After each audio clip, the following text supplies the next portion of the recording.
আগামী 25শে অক্টোবর পুর নিগমের উদ্যোগে আগরতলা শহরের সেরা পুজো উদ্যোক্তাদের পুরস্কৃত করা হবে।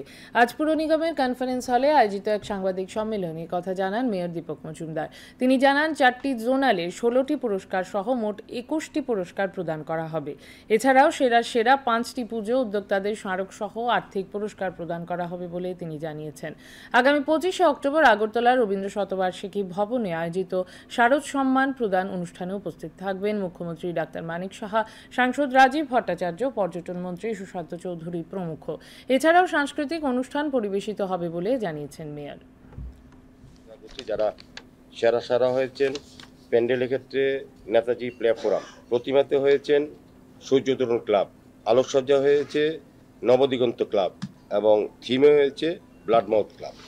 নর্জনে বেস্ট প্রতিমা Albert club, best pandal Shantikami Sangha, best lighting new star club, best theme Mahan club. এখন হচ্ছে ইস্ট জোন পূর্ব জোনের বেস্ট প্রতিমা Sphulinga club, best pandal Ram Thakur Sangha, best lighting Shibnagar modern club Amra Tarun Dal, best theme Shatadal সংঘ।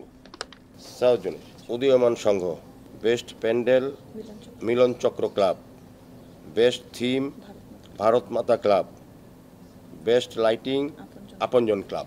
আগামী 25 তারিখ বিকেল 5টা থেকে আমাদের রবীন্দ্রভবন হল নম্বর 1-এ আমরা শারদ সম্মান অনুষ্ঠান বিভিন্ন অনুষ্ঠানের মাধ্যমে আমরা শুরু করব।